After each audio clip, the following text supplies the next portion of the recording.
Booster இணைந்து வழங்கும் ஊர் செய்திகள். பெண்களின் பாதுகாப்பை மேம்படுத்தும் நோக்கில் முதலமைச்சர் விஜயின் நேரடி கண்காணிப்பில் மாநிலம் முழுவதும் சிங்கப்பெண் என்ற பெயரில் சிறப்பு அதிரடிப்படை அமைப்பதற்கான அரசாணை வெளியிடப்பட்டது. தமிழக முதலமைச்சராக தாவேக தலைவர் விஜய் நேற்று பதவியேற்றதை தொடர்ந்து அவர் தேர்தல் அறிக்கையில் அறிவிக்கப்பட்ட முக்கிய வாக்குறுதிகளை செயல்படுத்தும் வகையில் 3 கோப்புகளில் கையொப்பமிட்டார். அதில் பெண்கள் பாதுகாப்புக்காக சிங்கப்பெண் சிறப்பு அதிரடிப்படை அமைப்பதற்கான அறிவிப்பும் இடம்பெற்றது. இதைத் தொடர்ந்து சிங்கப்பெண் சிறப்பு அதிரடிப்படை அமைப்பதற்கான அரசாணையை உள்துறை கூடுதல் தலைமைச் செயலர் க. மணிவாசன் வெளியிட்டார். அதில் பெண்களின் பாதுகாப்பை மேம்படுத்தும் நோக்கில் தடுப்பு மற்றும் பாதுகாப்பு நடவடிக்கைகளை முதன்மை இலக்காக கொண்டு செயல்படும் வகையில் தனி சிறப்பு அதிரடிப்படை உருவாக்கப்படும் என்றார். மேலும் முதலமைச்சர் விஜயின் நேரடி கண்காணிப்பின் கீழ் இயங்கும் இந்த சிங்கப்பெண் சிறப்பு அதிரடிப்படைக்கு ஐஜி தலைமையில் ஒரு குழு அமைக்கப்பட்டுள்ளது என்றும் தெரிவித்தார். ஆக்கப்பூர்வமான விமர்சனங்களை முன்வைத்து நல்ல எதிர்க்கட்சியாக செயல்படுவோம் என உதயநிதி ஸ்டாலின் தெரிவித்துள்ளார்.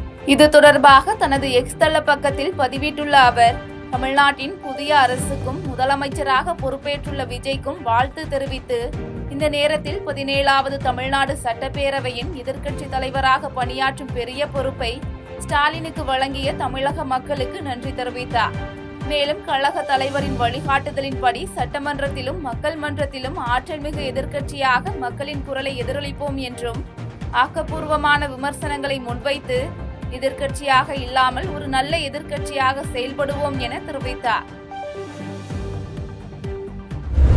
இனிவரும் காலங்களில் அரசு நிகழ்ச்சிகளில் தமிழ்த்தாய் வாழ்த்து பாடல் முதலில் இசைக்கப்படும், இறுதியாக தேசிய கீதம் இசைக்கப்படும் என தமிழக வெற்றிக்கழக அமைச்சர் ஆதவ அர்ஜுனா விளக்கமளித்துள்ளார். சென்னை நேரு உள் விளையாட்டு அரங்கில் நேற்று விஜய் முதலமைச்சராக பதவியேற்கும் விழாவில் தொடக்கத்தில் வந்தே மாதரம் பாடல் பாடப்பட்டு 3வதாக தமிழ்த்தாய் வாழ்த்து பாடப்பட்டது. முதலமைச்சர் பதவியேற்பு நிகழ்ச்சியில் தமிழ்த்தாய் வாழ்த்து பாடல் 3வதாக பாடப்பட்டது குறித்து அரசியல் கட்சி தலைவர்கள் கண்டனம் தெரிவித்தனர். இதற்கு பதிலளித்து தனது எக்ஸ் தள பக்கத்தில் பதிவிட்டுள்ள ஆதவ அர்ஜுனா, நீராறும் கடலொடுத்த என தொடங்கும் தமிழ்த்தாய் வாழ்த்து பாடலுக்கு 100 ஆண்டு கடந்த வரலாற்று பெருமிதம் உள்ளது என்றும், இந்த பாடல் உலகெங்கும் பரவ வேண்டும் என்ற நோக்கில் தமிழ்த்தாய் வாழ்த்து பாடலே தமிழ்நாட்டில் நடக்கும் அரசு நிகழ்ச்சிகளில் முதலில் ஒலிக்கப்படும் என்றும், நிகழ்ச்சியின் இறுதியில் தேசிய கீதம் இசைக்கப்படும் என்றும் தெரிவித்தார். மேலும் தாய் தமிழ்நாட்டில் தமிழ்த்தாய் வாழ்த்து பாடல் 3வதாக இசைக்கப்படுவதில் தமிழக வெற்றி கழகத்தின் தலைமையில் அமைந்திருக்கும் தமிழ்நாடு அரசுக்கு உடன்பாடில்லை என்றும் விளக்கமளித்தார். தமிழக பொறியியல் கல்லூரிகளில் அரசு ஒதுக்கீடு இடங்கள் சேர்க்கைக்கான கலந்தாய்வு விண்ணப்ப பதிவுக்கு இதுவரை 89,629 மாணவர்கள் இணைய வழியாக பதிவு செய்துள்ளனர் என தொழில்நுட்ப கல்வி இயக்கக புள்ளி விவரங்கள் தெரிவிக்கின்றன. தமிழகத்தில் உள்ள அனைத்து பொறியியல் கல்லூரிகளிலும் பிஇ, பிடெக், இளநிலை பொறியியல் படிப்புகளின் அரசு ஒதுக்கீடு இடங்களில் சேர்க்கை பெறுவதற்கான கலந்தாய்வுக்கு இணைய வழியில் விண்ணப்ப பதிவு மே 3ஆம் தேதி தொடங்கியது. இதுவரை 89,629 மாணவர்கள் பதிவு செய்துள்ளதாகவும், கடந்த 8 நாட்களாக 34,170 மாணவர்கள் கட்டணங்களை செலுத்தியதோடு 14,681 மாணவர்கள் சான்றிதழ் பதிவேற்றமும் செய்துள்ளதாக தெரிவிக்கப்பட்டுள்ளது.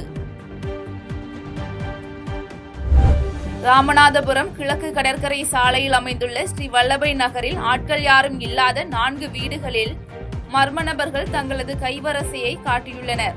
ஸ்ரீ வல்லபை நகரின் 1வது தெருவில் வசிக்கும் அருளப்பன் என்பவர் ஆரையாக பணிபுரிந்து வரும் நிலையில் இவர் குடும்பத்துடன் வெளியூர் சென்றிருந்த போது இவரது வீட்டில் மர்ம நபர்கள் 40 பவுன் நகை, 1 லட்சம் ரூபாய் ரொக்க பணத்தை திருடி சென்றனர். இதேபோல் 2வது தெருவில் தனசேகரன் மற்றும் சுரேஷ் இவர்களது வீட்டிலும் சுமார் 60 சவரன் தங்க நகை மற்றும் பணமும் கொள்ளையடித்து சென்றுள்ளனர்.